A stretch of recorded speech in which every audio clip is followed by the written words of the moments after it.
শুনুন, কখনো কি এমন হয়েছে বা এমন মুহূর্ত এসেছে যখন সমস্যাটাকে পাহাড়ের মতো বড় মনে হয়েছে আর নিজেকে খুব দুর্বল মনে হয়েছে?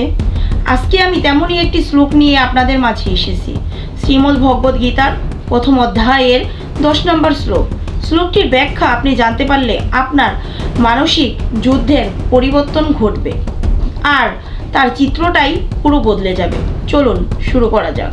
শুভ সন্ধ্যার শুভেচ্ছা সবাইকে। সুখ পাখি চ্যানেলে স্বাগতম। অসংখ্য ধন্যবাদ সবাইকে আমার ভিডিওটি দেখার জন্য।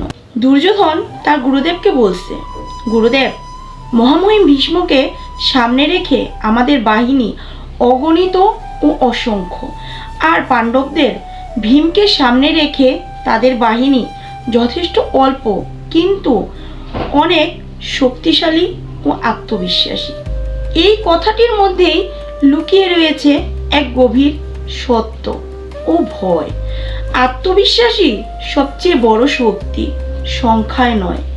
কখনো কখনো আমাদের জীবনেও এমন মুহূর্ত এসেছে যখন সমস্যাকে পাহাড়ের মতো বড় মনে হয়েছে আর নিজেকে খুব দুর্বল ও একা মনে হয়েছে।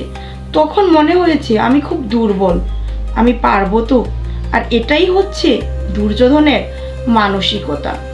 আর পাণ্ডবদের সৈন্য এবং পাণ্ডবেরা ছিল ভীমের মতো শক্তিশালী, অটল, আত্মবিশ্বাসী এবং একাগ্র, মনোযোগী ও সাহসী।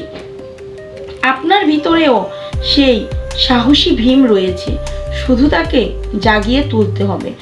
আপনি যেই দিন আপনার ভেতরের ভীমকে জাগিয়ে তুলতে পারবেন, সেই দিন কোনো ভয় আপনাকে আর হারাতে পারবে না।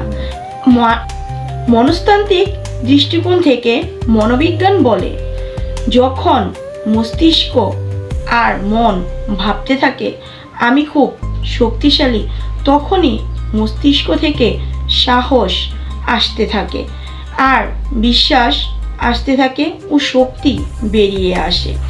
আপনি যতই অসুবিধায় থাকুন না কেন, যদি নিজের উপর বিশ্বাস থাকে যে আমি পারবো, দেখবেন তখন আপনি এগিয়ে যেতে পারবেন এবং বিজয়ী হতে পারবেন আর সেই যুদ্ধের মোকাবেলা করতে পারবেন।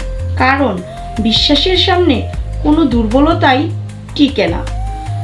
কারণ এই শ্লোক আমাদেরকে শেখায়, আপনার সমস্যা যত বড়ই হোক না কেন, যদি আপনার মন শক্ত থাকে, অবশ্যই আপনি ইতিমধ্যেই বিজয়ী হয়ে গেছেন। নিজেকে কখনো ছোট মনে করবেন না, কারণ আপনার ভিতরেও ভীম আছে। ভীমের সাহসকে শুধু জাগিয়ে তুলতে পারলেই হবে।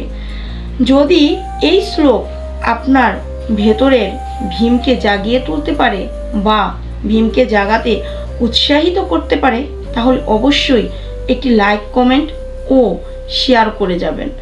আর আমাদের চ্যানেলটাকে সাবস্ক্রাইব করবেন নতুন নতুন ব্যাখ্যা জানার জন্য। শুভ সন্ধ্যার শুভেচ্ছা। জয় গুরু। সবাইকে অসংখ্য ধন্যবাদ ভিডিওটি দেখার জন্য।